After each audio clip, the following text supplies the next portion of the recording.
Hello everyone, कैसे हो आप सब। Welcome back to another concept video of SFM strategic financial management के कई सारे कॉन्सेप्ट वीडियोस हमने ऑलरेडी अपलोड कर दिए हैं यूट्यूब चैनल पे। You can watch that in the link given below in the description.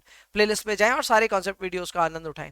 आगे भी और भी कॉन्सेप्ट वीडियोस आते रहेंगे, तो चैनल के साथ जरूर जुड़े रहें by subscribing to the channel. That's it, और कुछ भी नहीं। आज हम लोग जिस कॉन्सेप्ट वीडियो की बात में शुरुआत करने जा रहे हैं वो है CE approach versus RADR approach. काफी ज्यादा दोनों पॉपुलर अप्रोचेस हैं और ये दोनों अप्रोचेस यूज होते हैं when we are dealing with projects which have cash flows which are either certain or discount rate which are either uncertain। certain uncertain के खेले में यहाँ पे हम कैश फ्लोज को जब हम डिस्काउंट कर रहे होते हैं तो थोड़ी समस्याएं आती है। उन समस्याओं को लेकर के दो अप्रोच बना दिए गए जो कि स्टूडेंट्स के लिए ना एक हवा क्रिएट कर देते हैं। यार दो अप्रोच है, दो अप्रोच है। एक्चुअल में ये दोनों अप्रोचेस बहुत ज्यादा आसान है। इन दोनों अप्रोचेस में हम काम क्या करते हैं ये आपको सीखना पड़ेगा और इकट्ठे ही सीखना पड़ेगा। इसीलिए इस कॉन्सेप्ट वीडियो में मैं आपको सिखाने वाला हूं सर्टेनिटी इक्विवेलेंट अप्रोच और आरएडीआर अप्रोच के दोनों के बीच के फर्क को, एट द सेम टाइम कब कौन से अप्रोच को लगाना है उसके बारे में भी एनालिसिस हम कर लेंगे। चलिए शुरुआत करते हैं। But before we start this, एक बार हमें एक बेसिक अंडरस्टैंडिंग होनी चाहिए as to how do we compare projects. तो देखो, ये बात तो हमें पता है और इंटर लेवल से पता है कि अगर हम प्रोजेक्ट को कंपेयर कर रहे हैं तो हमें एनपीवी की एनालिसिस करनी पड़ेगी। एनपीवी करने के लिए we need two critical inputs. उनमें से पहला क्रिटिकल इनपुट होता है कैश फ्लोज, और जो दूसरा क्रिटिकल इनपुट होता है वो होता है discount rate. Correct. So we need cash flows, we need discount rate. अब समस्या ये है कि कैश फ्लोज दो तरह के होते हैं, या तो कैश फ्लोज सर्टेन होते हैं या तो कैश फ्लोज अनसर्टेन होते हैं। एंड ऐसे ही डिस्काउंट रेट भी या तो रिस्क फ्री रेट होती है या तो रिस्क एडजस्टेड डिस्काउंट रेट होती है।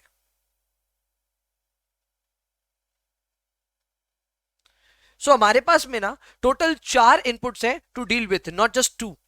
तो अब ये चारों इनपुट्स है क्या, इनको एक बार समझना शुरू करते हैं। एंड जब इनको समझ जाएंगे तब इनके बीच के इंट्रैक्शंस को डिस्कस करेंगे। सबसे पहले कैश फ्लोज की बात करते हैं। आप जब भी कहीं पे भी इन्वेस्ट करते हैं, देयर इज अ लाइकलीनेस कि आप रिस्क लेकर के ही इन्वेस्ट कर रहे होंगे। सो मोस्ट केसेस में your cash flows are actually uncertain. Certain नहीं होते, अनसर्टेन होते हैं। यानी आपको कितना मिलेगा आपको भी नहीं मालूम। एग्जाम्पल दूं, आपने अपना 1 लाख रुपया उठा करके स्टॉक्स में डाल दिया। अगर आपने स्टॉक्स में डाला तो एग्जैक्टली 1 साल बाद आपको कितना पैसा मिलेगा ये तो ना आप जानते हैं ना मैं जानता हूं, कोई नहीं जानता है। कंपनी के प्रमोटर्स तक नहीं जानते कि 1 साल बाद आपको कितने रुपए मिल जाएंगे। सो डेफिनेटली स्टॉक्स में इन्वेस्ट करना इज रिस्की एंड वहां पे जो कैश फ्लोज आपको मिलने वाले हैं वो अनसर्टेन नेचर के होंगे। वहीं पे अगर हम दूसरे टाइप के कैश फ्लोज की बात करें तो वो सर्टेन है। सर्टेन यानी आपने अपने पैसे को गवर्नमेंट सिक्योरिटीज में डाल दिया। Now government securities are obviously risk free. यहां पे जो भी पैसे आपके पास आने वाले हैं आप ऑलरेडी अवेयर हो उस चीज को लेकर के। In fact there is no risk involve because the securities have been issued by the government of India. तो गवर्नमेंट ऑफ इंडिया मतलब ही रिस्क फ्री, और रिस्क फ्री जगह अगर आप इन्वेस्ट कर रहे हो तो जाहिर सी बात है आपके कैश फ्लो सर्टेन हो सकते हैं। सो पहला अपने माइंड में एक एकदम इंपॉर्टेंट अंडरस्टैंडिंग रख लीजिए कि आप या तो ऐसी जगह इन्वेस्ट कर सकते हैं जो कि सर्टेन हो, या फिर ऐसी जगह इन्वेस्ट कर सकते हैं जहां पे कैश फ्लो आपको अनसर्टेन मिले। हाँ, मैं जानता हूं ज्यादातर रेवेन्यूज में अनसर्टेनिटी इन्वॉल्व होती है, लेकिन सर्टेनिटी भी होती है गवर्नमेंट सिक्योरिटीज में, तो उसको भी हमने कंसिडर कर लिया है। अब बारी आती है डिस्काउंट रेट्स की। तो डिस्काउंट रेट यूज करते वक्त बात एक ही चीज की है कि आपको रिस्क प्रीमियम ऐड करना है कि नहीं करना। जैसे अगर आप रिस्क फ्री रेट को अपनी डिस्काउंट रेट लेकर के चलते हो तो आप सिर्फ रिस्क फ्री रेट ले रहे हो, उसमें कोई भी रिस्क प्रीमियम ऐड कर ही नहीं रहे हो। वहीं पे जो रिस्क एडजस्टेड डिस्काउंट रेट होती है उसकी शुरुआत तो रिस्क फ्री रेट से ही होती है, लेकिन उसमें हम एक रिस्क प्रीमियम ऐड करते हैं। जाहिर सी बात है ये रिस्क प्रीमियम तो तभी हम ऐड करेंगे ना जब हम कोई रिस्क ले रहे हैं। यानी कि सीधा सीधा हिसाब ये बनता है कि अगर आपके कैश फ्लो सर्टेन नेचर के हैं तो आप रिस्क फ्री रेट से उन कैश फ्लोज को डिस्काउंट कर सकते हैं। पर अगर आपके कैश फ्लोज ही अनसर्टेन नेचर के हैं तब आपको रिस्क फ्री रेट में एक रिस्क प्रीमियम ऐड करना चाहिए और कैलकुलेट करना चाहिए आरएडीआर। आरएडीआर का मतलब हो गया रिस्क एडजस्टेड डिस्काउंट रेट, और उस पे इसको डिस्काउंट करना चाहिए। लेकिन इतना साधारण तो है नहीं। क्वेश्चंस तो आएंगे और भर भर के आएंगे, लेकिन क्वेश्चंस में इनके बीच का जो तालमेल है उसको डिस्टर्ब किया हुआ रहेगा। कैसे समझाता हूं। हो सकता है सवाल में आपको कैश फ्लोज जो है वो अनसर्टेन दे दे, लेकिन जो आपको डिस्काउंट रेट दे वो रिस्क फ्री रेट दे दे, सपोज करो 10%।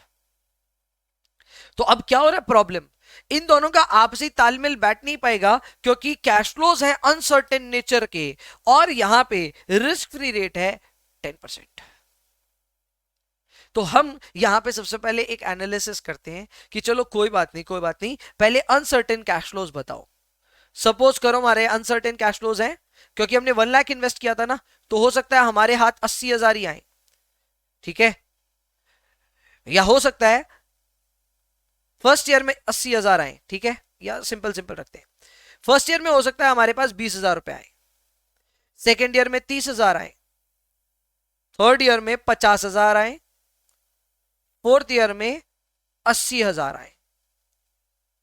ये हमें कैश फ्लोज पता है, लेकिन ये सारे कैश फ्लोज अनसर्टेन है, यानी एकदम एक्यूरेसी के साथ नहीं बोला जा सकता, ये हो भी सकता है नहीं भी हो सकता है। अब यहां पे एक तरकीब है हमारे पास, या तो हम अपनी रिस्क फ्री रेट में एक रिस्क प्रीमियम ऐड कर ले। जब हम एक रिस्क प्रीमियम ऐड करेंगे तो हमारे पास आ जाएगा आरएडीआर, और आरएडीआर होता है रिस्क एडजस्टेड डिस्काउंट रेट। तो रिस्क एडजस्टेड डिस्काउंट रेट से बाद में इसको डिस्काउंट किया जा सकता है।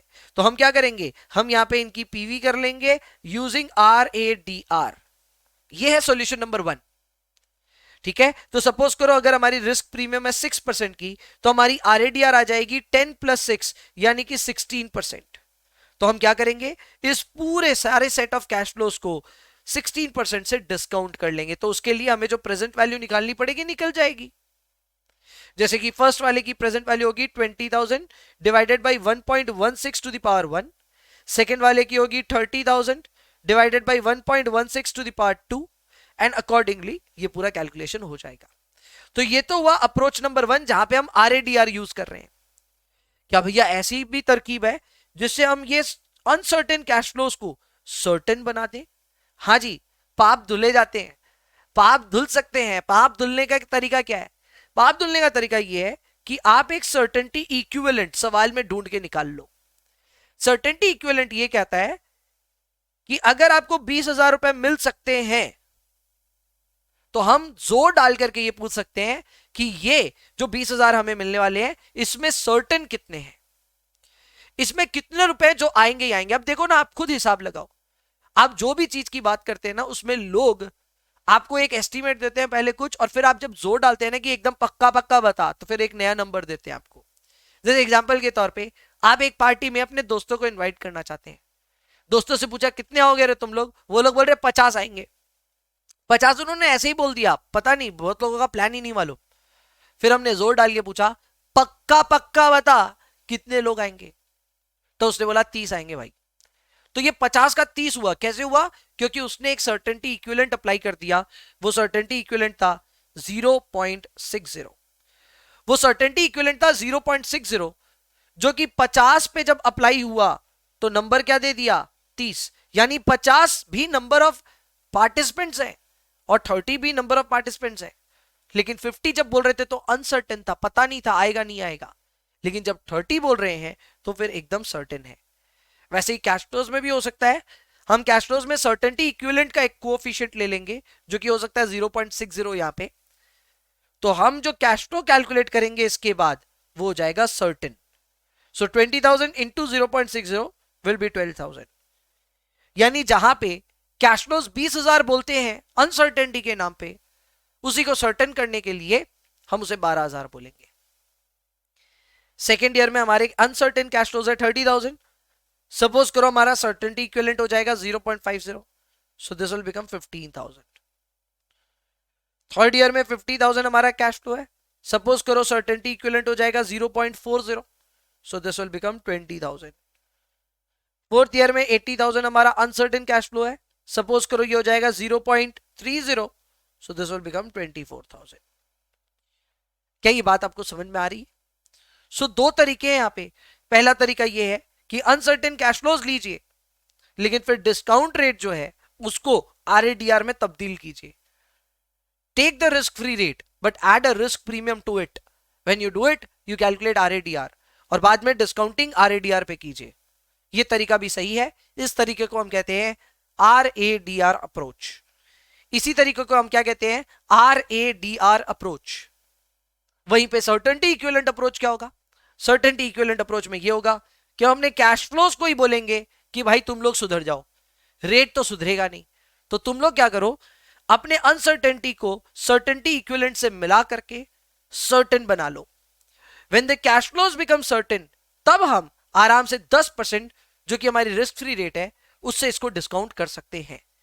यानी ये एकदम सही बात है कि आप जब इसको डिस्काउंट करने जाएंगे तब इन कैश फ्लोज को डिस्काउंट करने के लिए आपको पीवी करना पड़ेगा ओनली यूजिंग 10%, नॉट 16%। ध्यान रखना, आपको सिर्फ रिस्क फ्री रेट यहां पे यूज करना पड़ेगा। You will not have to use RADR। दोनों काम साथ में मत करना, ठीक है ना? जब बुखार भी होती है ना तो खुद की दवाई जो हमसे खुद से ले लेते हैं ना, या तो वो लेते हैं या डॉक्टर की लेते हैं। डॉक्टर के जाने के बाद खुद की नहीं लेते, ठीक है? तो आप भी देखो, या क्रोसिनोसिन खानी है तो वो खाओ, डॉक्टर के पास जाना है तो डॉक्टर के पास जाओ, दोनों साथ में मत करना। वैसे ही यहां पे है, आपके कैश फ्लोज हैं, या तो कैश फ्लो को बदलो या तो डिस्काउंट रेट को बदलो। अगर आप डिस्काउंट रेट को बदल रहे हो तो फिर आप फॉलो कर रहे हो RADR अप्रोच, और अगर आप कैश फ्लोज को बदल रहे हो तो आप फॉलो कर रहे हो सर्टेनिटी इक्विवेलेंट अप्रोच। पर एट द एंड ये दोनों अप्रोच एक ही काम करते हैं। ये दोनों अप्रोच का एक ही काम है कि जोड़ी मिलवा दें, कैश फ्लोज की और डिस्काउंट रेट की। कैश फ्लो सर्टेन है, डिस्काउंट रेट अनसर्टेन है, चलेगा नहीं। कैश फ्लोज अनसर्टेन है, डिस्काउंट रेट सर्टेन है, ये भी नहीं चलेगा। तो इनको चलाने के लिए हमें थोड़े बहुत एडजस्टमेंट करने पड़ते हैं, और एडजस्टमेंट के दो अप्रोचेस आते हैं, एक है सर्टेनिटी इक्विवेलेंट और एक हो गया अपना RADR अप्रोच। आई होप आपके लिए ये पूरा कॉन्सेप्ट वीडियो बहुत ही अमेजिंग रहा होगा, आपका एक्सपीरियंस अच्छा रहा होगा। अगर आपको इस तरह के कॉन्सेप्ट वीडियोस और देखने हैं, डिस्क्रिप्शन में लिंक्स हैं, आप जरूर से जाकर के लिंक्स को विजिट करें। इसके अलावा हम लोग अपने चैनल पे बहुत सारी चीजें और भी डाल रहे हैं, तो चैनल को जरूर से सब्सक्राइब करके रखो, वीडियो को लाइक शेयर कमेंट जरूर करो। बात बाकी we have our batch coming up for strategic financial management as well, तो उसके लिए भी एनरोल करना है तो फटाफट करो। चलो अभी के लिए इतना ही रखेंगे। I will see you in the next one. तब तक के लिए bye bye, take care, enjoy yourselves please, and please पढ़ाई करते रहिए। मिलते हैं जल्द।